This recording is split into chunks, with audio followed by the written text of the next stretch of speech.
And we'll continue with the sequence from last week, but we'll be adding in the option to hold those poses for a couple of breaths so you get to feel the difference between the inhale and the exhale. So let the feet go a little wider than the hips, and use your next exhale to start to reach out and lengthen. Find your neutral pelvis and notice how the core brightens automatically when you do that.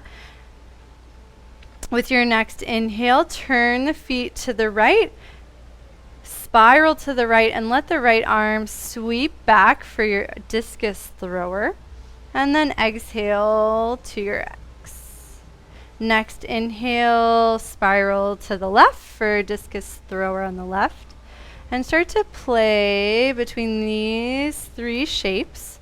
Just one breath per pose. Try to feel the movement originating at the feet and notice how the other joints can effortlessly follow, and it doesn't matter how far you go. It's like just an allowing. And then the cherry on top is that back arm just gently flowing backward with the momentum of the spiral. The next time you're at the X, pause there, melt the arms down, close the eyes if that feels comfortable, or just shift your gaze internally to your heart. Bend the knees a little bit and take a couple of your pressurized breaths. Okay, now you can do it the same way once again, or try holding those poses for a couple of breaths so you can breathe into them and feel that pressure build. So with your next exhale, reach out, move at your own pace, or stay here with me and take a couple of breaths and notice that sense as you restrict the three-dimensional expansion of the breath, feeling really strong and supported from your center. Bend the elbows a little bit so there's no stress in the shoulders. Use your next inhale to spiral over to the right and option to hold for a couple of breaths. And see if you can use the breath to feel lighter and more supported. Holding poses is harder, but the breath can make it effortless. Next, exhale back to center, and then let's inhale right away over to the other side. And I'll give you 1 minute to play on your own, and you can go fast, you can take a couple of breaths, you can take several breaths, whatever the body is starting to crave. And if you are holding poses, feel free to adapt and modify. Maybe you want to hinge deeper and let the spine flex more. It's not that deeper is better, but the body just might be craving that expression. Nice. I see a lot of you really bending into the back knee. It looks like there's a lot of awareness and integration between both legs and the core. That's so awesome. Start to notice the back toe pointing into the ground, just like we practice in a few different positions. And see if that stimulates that back leg and helps it interact more with the core.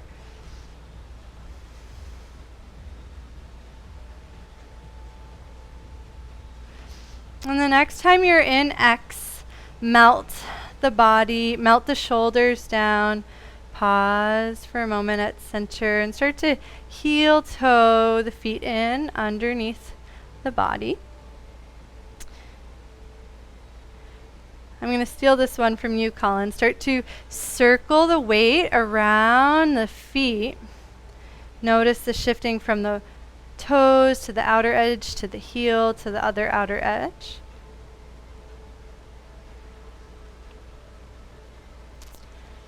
And then the next time the weight starts to shift into the right foot, hover the left foot, find your neutral pelvis, and then try that same thing just on one foot. See if you can use your intra-abdominal pressure to stabilize here. So especially as you inhale and you restrict that expansion, notice if that helps you find a little bit steadier balance. And then bring the left foot down and start to circle in the opposite direction.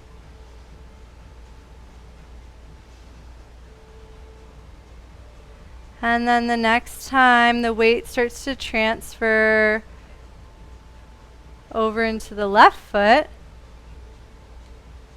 gently start to lift the right foot, staying neutral with rib cage and pelvis, and then keep those circles going on the one foot.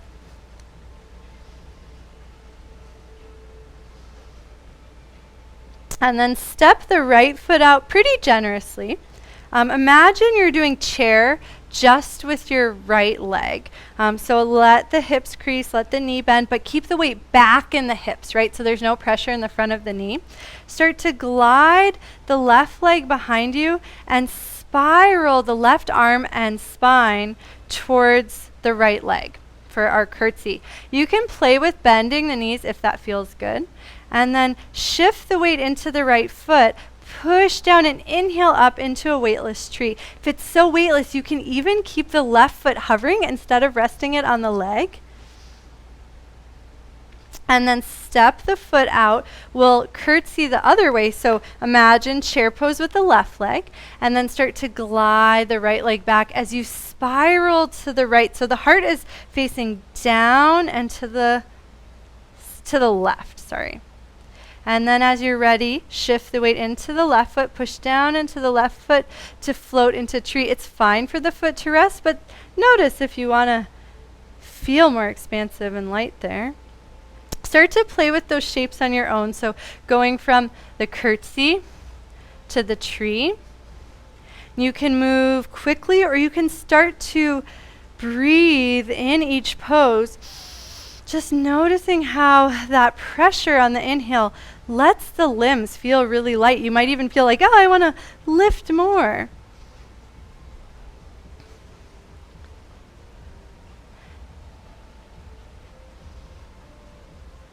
And you can always find a drishti, a steady gaze point as you play here.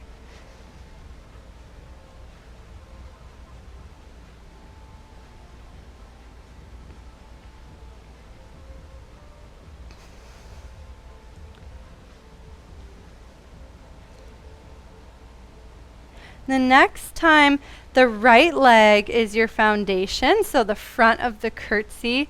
Let's all either meet there, or let's meet there. So curtsy with the right leg forward. Oh, whoa, cool, Konalani, you were all like on the same leg. It was beautiful. This might have to be part of our dance. So shift the weight into the right leg. Option to go into tree, or option to sweep the left leg on top. We've been doing a lot to get ready for eagle pose. So the thighs are crossed. You don't have to worry about tucking the foot behind. At first, just let the thighs stack and point the knees forward. Whatever leg is on top, that arm's going to be on the bottom. So give yourself a hug with the right arm on top. Stay right here. Or you can play with backs of hands or fronts of hands like you did before. Take an inhale, feel that pressurized system, and notice if that strength allows you to bounce a little bit, keeping the weight in the heel, no pressure in that front knee. Next time you start to lengthen upward, shift the left leg out. Bend the left knee so the right leg gets some relief and stretch. And then start to make some circles with the arm.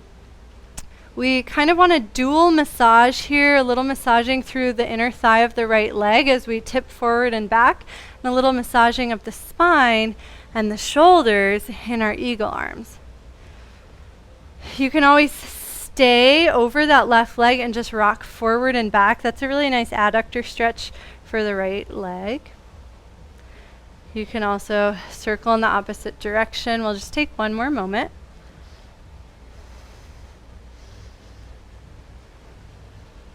And then swoop your arms open, which should feel really nice and spacious. Shift your weight into your left leg and start to glide your right leg behind for your curtsy.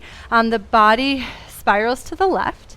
And then shift the weight forward. Of course, always option for tree pose because eagle is a really challenging pose. If you want to go for eagle, stay low in the squat. Sweep the right leg around. First round, we're not going to tuck.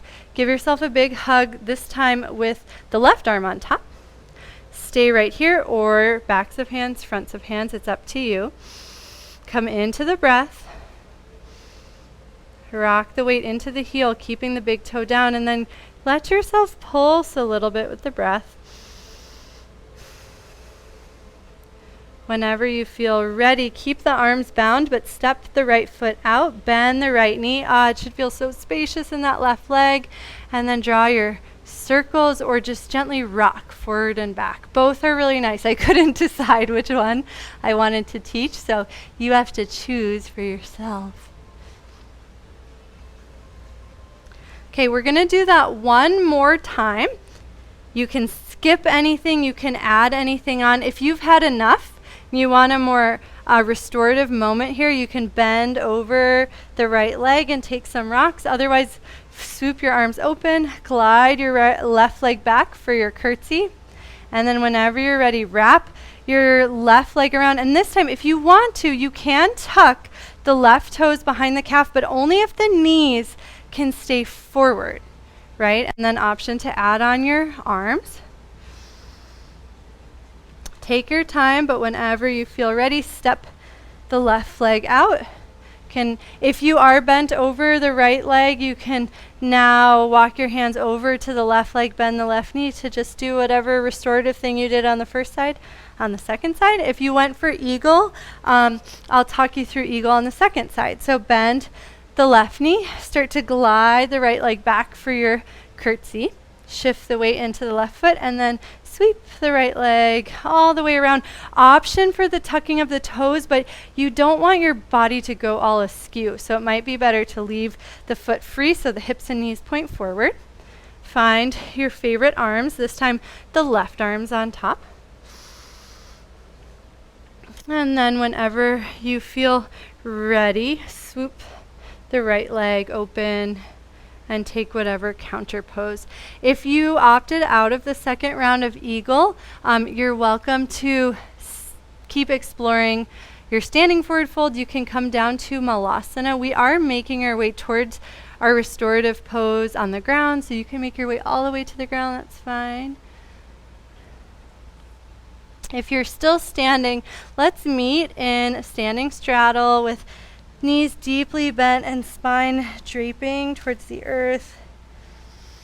Let yourself gently sway from side to side if you want to extend one leg at a time, but just try to press evenly through that whole foot so you feel length on the inside and the outside of the leg and the arch stays lifted. And then gingerly start to bend one knee, lowering it to the earth, and then the other knee, so we can come to kneeling. You can go to the next track. Keep the feet together, but let the knees go wide. Give yourself a big hug. Doesn't matter what arm's on top, we'll have time to swap it out. And moving twice as slow, let's return to that nice circular movement from earlier in class. And you really want to feel the arms and the shoulders a part of the body. So if you feel them like dripping off of the rib cage, see if the rib cage can rise up to meet and support them. Connect with the breath. And notice how that building of that gentle pressure can help any gripping muscles ungrip. Next time you're up at the top, swoop the arms wide and then switch the cross of the arms and start to circle the opposite direction. Try to direct the breath into any areas of the back that might feel tense or sore. A lot of times our sore spots are our blind spots. They're the areas we don't feel. And that's why we create bad patterns that lead to pain. And so just imagine shining all the light of your awareness in anywhere sore. It doesn't just have to be your back. And let your body adapt and change to find a more supportive way to be. And the next time you come to center, pause there. Palms faced up. Let the hands rest in the lap. Just let yourself be. Imagine your awareness filling the space of the hands. And just totally melts out of the mind.